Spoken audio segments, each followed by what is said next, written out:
2024 లేదా 25లో డిగ్రీ లేదా బీటెక్ చదివారా? సాఫ్ట్‌వేర్ జాబ్ కోసం ఎదురు చూస్తున్నారా? అయితే కోడ్ జ్ఞాన్ 100 డేస్ కోర్సులో చేరండి. జాబ్ సాధించండి. Welcome to Suman TV. నేను మీ Suman TV Nag. Without maintenance proof కొంతమంది కేసు వేసేసి కోర్టుల చుట్టూ తిప్పుతూ ఉంటారు.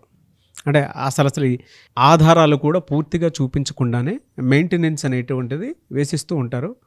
దానికి ఏంటంటే ఎటు వెళ్ళాలో తెలియక ఒక చోట ఆగిపోయి ఉంటారు. సో అలాంటి పరిస్థితుల్లో ఏం చేయాలి? ఈరోజు మనతో పాటు ప్రముఖ అడ్వకేట్ శశికాంత్ గారు ఉన్నారు. అది వారి మాట్లాడి తెలుసుకుందాం. నమస్తే సార్. నమస్తే సార్, వితౌట్ ప్రూఫ్ కొంతమంది ఏం చేస్తారంటే మెయింటెనెన్స్ దీని మీద ఇంత వేసేద్దాం అని చెప్పి మెయింటెనెన్స్ వేసేస్తూ ఉంటారు. అవును అర్హతకు మించి ఉంటుంది అది. అవును కొట్టుకోలేక సావలేక అంటే ఏం చేయాలో తెలియక Correct. పరిస్థితి ఎంత దారుణంగా ఉంటుందంటే అవునన్నా ఇష్యూ వెళ్లే కొద్ది అగ్రెషన్ పెరిగిపోతుంది తప్ప, అంటే బోత్ పార్టీస్లో అగ్రెషన్ పెరిగిపోతుంది తప్ప రిజల్ట్ అనేది ఎక్కడా కనిపించదు. అలాంటి పరిస్థితుల్లో ఏం చేయాలి సార్? చట్టాలు అటువంటి వాటికి ఏం చెప్తున్నాయి? చాలా మంచి టాపిక్ తీశారు నాగరాజ్ గారు. ఎందుకంటే మెయింటెనెన్స్ అన్నది బోత్ సైడ్స్ ఇంపార్టెంట్ అండి. అంటే ఎట్లా బోత్ సైడ్స్ ఇంపార్టెంట్ అంటే, ఒక పక్కన వైఫ్కేమో తన మెయింటెనెన్స్ ప్లస్ తన పిల్లల మెయింటెనెన్స్ నెల రాందే ఇల్లు గడవదు. భర్త వైపు ఎందుకు అది ఇంపార్టెన్స్ అంటే, భర్తకి ఎంత వస్తుందో చూసుకొని ఆయన ఈఎంఐలు, ఆయన గతంలో ఉన్న కమిట్మెంట్స్ అవన్నీ కంప్లీట్ అయిన తర్వాత మిగిలే డబ్బులు వేయించి మళ్ళీ మిగిల్చి వీళ్ళకి ఇవ్వాలి. కాబట్టి మెయింటెనెన్స్ అనేది ఫ్యామిలీ డిస్ప్యూట్లో particularly very important for both the sides. మనం ఒక సైడ్ తీసుకొని మాట్లాడటానికి ఉండదు నాగరాజు యాజ్ ఎ అడ్వకేట్. ఎందుకంటే భార్యకి ఎంత ఇంపార్టెంటో మెయింటెనెన్స్, ఆ భర్తకు కూడా అంతే ఇంపార్టెంట్. ఎందుకంటే ఆయన ఎక్కడి నుంచి తెచ్చిస్తాడు? ఈ ఇటీవల కాలంలో మీరు కనుక చూస్తే చాలా కోర్ట్స్లో మనం చూస్తాం కూడా జరిగింది, యూట్యూబ్లలో కూడా చూస్తాం జరిగింది, ఎన్నో రీల్స్లో భార్యలు లక్షల రూపాయలు మెయింటెనెన్స్ అడుగుతున్నారు. అది ఎలా ఇస్తారండి భర్తలు? Rajneesh impossible sir. అది భార్యకి మెయింటెనెన్స్ అడిగే హక్కు ఉంది, కానీ ఎంత పడితే అంత అడిగే హక్కు లేదు. కోర్ట్స్ ఇవ్వవు కూడా. అయితే కొన్ని ఫాల్స్ డాక్యుమెంట్స్ లేకపోతే ఫాల్స్ అజంప్షన్స్, అంటే నా భర్తకి నెలకి ఇంత ఆదాయం వస్తుంది అని గాల్లో ఆలోచించుకొని చెప్పి అది రాసి కోర్టు వారిని నమ్మించే ప్రయత్నం చేసి కొన్నిసార్లు నమ్మిస్తారు కూడా. నమ్మించి మెయింటెనెన్స్ హెవీగా ఇస్తాం జరుగుతుంది. మరి ఎలా సార్ అంటే పరిస్థితి అధోగతి పాలవటం, కొంతమంది ఏమో సూసైడ్లు చేసుకుంటూ వెళ్ళిపోతూ ఉంటారు, కొంతమంది ఎవరికి చెప్పుకోలేరు, కొంతమంది డిప్రెషన్, పరిస్థితి చాలా సివియర్గా ఉంటుంది. అవును, అప్పుడు ఏం చేయాలి అసలు? నాగరాజు గారు, మీరు సూసైడ్లు డిప్రెషన్స్ అంటున్నారు కాబట్టి ముందుగా నేను దాని గురించి చెప్పబోతున్నాను. ప్రతి మగవాడికి లేకపోతే ప్రతి భార్యకి ఒక లైఫ్లో గొడవలు అవుతాం అన్నది కామన్. గొడవలు అయిన తర్వాత అది విపరీతం అయిపోయిన తర్వాత ఇంకా నా భార్య నా దగ్గరికి తిరిగి రాదేమో అని కొంతమంది, నా భర్త ఇంకా నా దగ్గరికి తిరిగి రాదేమో అని కొంతమంది సూసైడ్ చేసుకుంటాం, కానీ డిప్రెషన్లోకి వెళ్తాం కానీ జరుగుతుంది. నేనేమంటున్నానంటే as a advocate and as a human being also నేనేమంటున్నానంటే, ఆవేశపడి డెసిషన్స్ తీసుకోకండి. మీ వైపే తప్పు ఉంటే ఒక స్టెప్ తగ్గండి, ఈగో తగ్గించుకోండి. ఫ్యామిలీ అన్నాక అప్పుడు ప్రతిసారి మీరే అప్పర్ హ్యాండ్లో ఉండాలంటే, ప్రతిసారి మీదే పై చేయిలో ఉండాలి అనుకుంటే సంసారాలు కూలిపోతూ ఉంటాయి. అప్పుడప్పుడు మీరు తగ్గాల్సి వచ్చినప్పుడు భార్య కానీ భర్త కానీ ఈగో ఫీలింగ్ ఏదైనా ఉంటే అది తగ్గించుకొని కాంప్రమైజ్ అవుతే ఆ తర్వాత మీకు ఎంతో రెస్పెక్ట్ ఇస్తారు అవతల పార్టీ అంటే వైఫ్ గాను హస్బెండ్. ఎప్పుడైతే ఇప్పుడు మన కేసు వచ్చేసరికి, మనం డిస్కస్ చేసుకునే కేసు వచ్చేసరికి, ఎప్పుడైతే మెయింటెనెన్స్ హెవీగా ఇస్తాం జరుగుతుందో, ఖచ్చితంగా ఒక కేసు ఉందండి, ఇటీవల సుప్రీంకోర్టు గైడ్లైన్స్ కూడా ఇస్తాం జరిగింది, రజనీష్ వర్సెస్ నేహా. ఓకే, ఇది 2020లో ఇది సుప్రీంకోర్టు జడ్జిమెంట్ ఇస్తాం జరిగింది. ప్లస్ దీన్ని బేస్ మీద కొన్ని గైడ్లైన్స్ ఇస్తాం కూడా జరిగింది సుప్రీంకోర్టు అండి. ఓకే, ఇప్పుడు చాలా కేసెస్ మనం సుప్రీంకోర్టుకు కూడా వెళ్తాయి చూస్తూ ఉంటాము.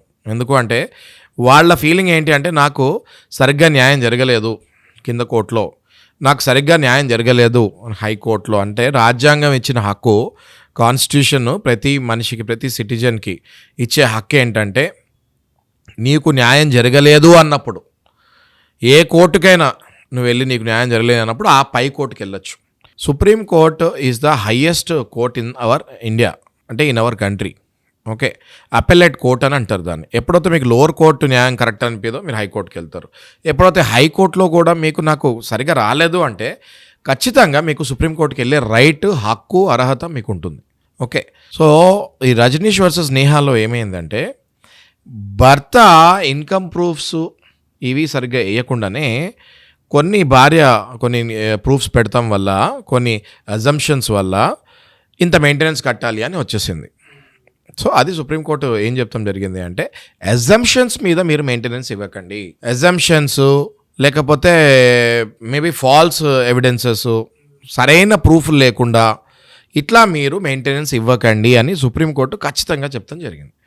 సో ఎవరికైనా ఒకవేళ నాకు న్యాయం జరగలేదు అనిపిస్తే మీరు కింద కోర్టు నుంచి, హైకోర్టు నుంచి సుప్రీంకోర్టు వరకు వెళ్ళొచ్చు అన్నది నేను మీ ద్వారా అందరికీ చెప్తున్నాను. మరి ఎలా సార్, అంటే ఈ ఎవిడెన్సెస్ అవి అన్నీ ఏ విధంగా కనుక్కోవాలి, సుప్రీంకోర్టు వరకు ఏ విధంగా వెళ్ళాలి అసలు ప్రాసెస్? నాగరాజు గారు, మీరు చాలా మంచి క్వశ్చన్ ఇది కూడా. ఎందుకంటే ఎవిడెన్సెస్ ఎలా అంటే, ఇప్పుడు భర్త అనుకోండి, ఖచ్చితంగా భర్త 6 నెలల బ్యాంక్ స్టేట్మెంటు, ఒక 3 నుంచి 4 నెలల పే స్లిప్లు, ప్లస్ ఆయన వాడే బండి, ఆయన ఉండే ఇల్లు, ఆయనకున్న ఆస్తులు, ఆయన ఎసెట్స్, ఆయనకుండే అప్పులు, లయబిలిటీస్, ఇవన్నీ కూడా క్లియర్గా ఫైల్ చేయాలండి కోర్టులో ఫైల్ చేసి, ఆమె నాకు నెలకి 5 లక్షల ఆదాయం ఉందని చెప్తున్నారు, నాకు 5 లక్షల ఆదాయం ఉందేమో కానీ దానికి తగ్గ అప్పులు కూడా నాకు ఉన్నాయి అని, ఇన్స్టాల్మెంట్స్ ఎన్ని ఉన్నాయి ఏంటి, ఆ ఇన్స్టాల్మెంట్ కనుక ఆ ఇంటి మీద ఉంటే, ఆ ఇంట్లోనే ఒకవేళ వాళ్ళ వైఫ్ అక్కడే ఉంటే మరి ఆ ఇంటికే కదా మీరు కట్టేది ఈఎంఐ.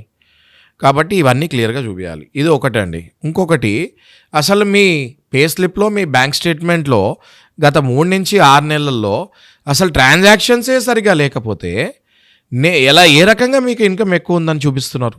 రైట్. డాక్యుమెంట్స్ ఏవైతే నేను మీకు ఇప్పుడు చెప్పానో ఆ డాక్యుమెంట్స్ని ప్రవేశపెట్టి అవతల అడ్వకేట్ ఏదైతే వాళ్ళ వైఫ్ ద్వారా వచ్చారో అవన్నీ తప్పుడు మాటలు, అవన్నీ ఎజంప్షన్స్ మాత్రమే, నా అసలైన ఇన్కమ్ ఇది అని చెప్పి మళ్ళీ ఆ హస్బెండ్ ఫైట్ చేసే అవకాశం ఉంటుంది. ఓకే. ఇది చాలామందికి తెలియక, హస్బెండ్స్ లీగల్ నాలెడ్జ్ లేక, లీగల్ నాలెడ్జ్ పట్ల అవేర్నెస్ లేక అప్పు చేసి మెయింటెనెన్స్ కడుతూ ఉంటారు. అప్పు చేసి మెయింటెనెన్స్ కడతామన్నది తప్పు అని నా భావన. నీకు ఎంతలో ఉన్నావో అందులో నీకు తినటానికి ఉండటానికి ఎంత కావాలో అది ఉంచుకొని మిగిలింది నీ భార్యకి, పిల్లలకి ఇస్తంలో తప్పు లేదు. సో మీరు చెప్పిన దాని ప్రకారం ఏంటంటే, ఆ ఎవిడెన్సెస్ కలెక్షన్ అనేది సాధారణ జీవితం ఏ వరకు అయితే ఉంది, దానితో పాటు ఈ వ్యక్తిగత జీవితానికి సంబంధించిన దాంట్లోనే ఉద్యోగ జీవితం, ఆర్థిక జీవితం అండ్ రెగ్యులర్గా అతని ఈఎంఐస్ ఏమున్నాయి, వాటిని అన్నింటినీ ఒక చోట కలెక్ట్ చేసి అక్కడ నుంచి అప్పీల్ చేసుకోవచ్చు అనమాట సుప్రీంకోర్టుకి. అవునండి నాగరాజ్ గారు. లోకల్ కోర్టులో ఏమన్నా కొంచెం అది మాకు సరైన న్యాయం జరగట్లేదని భావిస్తే డెఫినెట్లీ అండి. ఇప్పుడు లోకల్ కోర్ట్స్ అంటే ఏంటి, లోవర్ కోర్ట్స్ అంటారు. మనకు ముందుగా లోవర్ కోర్ట్స్ ఉంటాయి, తర్వాత హై కోర్ట్స్ ఉంటాయి, దాని తర్వాత సుప్రీంకోర్టు ఉంటుంది. ఏ మూమెంట్లో అయినా కూడా మీకు న్యాయం జరగలేదు అంటే ప్రతి కోర్టు కూడా, ముందుగా నేను ఏం చెప్పాలనుకుంటున్నాను అంటే మీ ద్వారా నాగరాజ్ గారు, ప్రతి కోర్టు కూడా న్యాయం చేయాలనే చూస్తుంది. కానీ కొన్నిసార్లు అవతల పార్టీ సరిగ్గా డాక్యుమెంట్స్ ప్రవేశపెట్టకపోయినప్పుడు, ఎవిడెన్సెస్ సరిగ్గా లేనప్పుడు తప్పనిసరి పరిస్థితుల్లో వాళ్ళకి విరుద్ధంగా అప్పుడప్పుడు జడ్జిమెంట్లు వస్తూ ఉంటాయి. ఎందుకంటే ఏ న్యాయమూర్తి కూడా సాక్ష్యం చూడందే, ఎవిడెన్స్ చూడందే అంత ఈజీగా జడ్జిమెంట్ ఇస్తాను కుదరదు. కానీ కొన్ని కేసెస్లో ఏమవుతుంది అంటే, సిట్యుయేషనల్ ఫ్యాక్ట్స్, సర్కమ్స్టాన్షియల్ ఎవిడెన్సెస్, వీటి మీద జడ్జిమెంట్స్ ఇస్తాము, ఆర్డర్స్ ఇస్తాము, జరుగుతూ ఉంటుంది. అది కాదు అని మీకు అనిపించినప్పుడు, ఆలోపే మీకు ఆల్రెడీ రిజల్ట్ వచ్చేసినప్పుడు, ఇప్పుడు నేను సాక్ష్యం ప్రవేశపెట్టగలుగుతాను, అప్పుడు నేను పెట్టలేకపోయా అన్నప్పుడు ఖచ్చితంగా మీరు ఆ సాక్ష్యాన్ని పట్టుకొని మళ్ళీ హైకోర్టుకి, లేదా అప్పటికే హైకోర్టులో కూడా అయిపోయి ఉంటే సుప్రీంకోర్టుకి ఖచ్చితంగా మీరు వెళ్ళొచ్చు. మీకు ఆ రైట్ రాజ్యాంగం మీకు ఇస్తుంది. Thank you so much Shashikant garu. Thank you Nagaraj.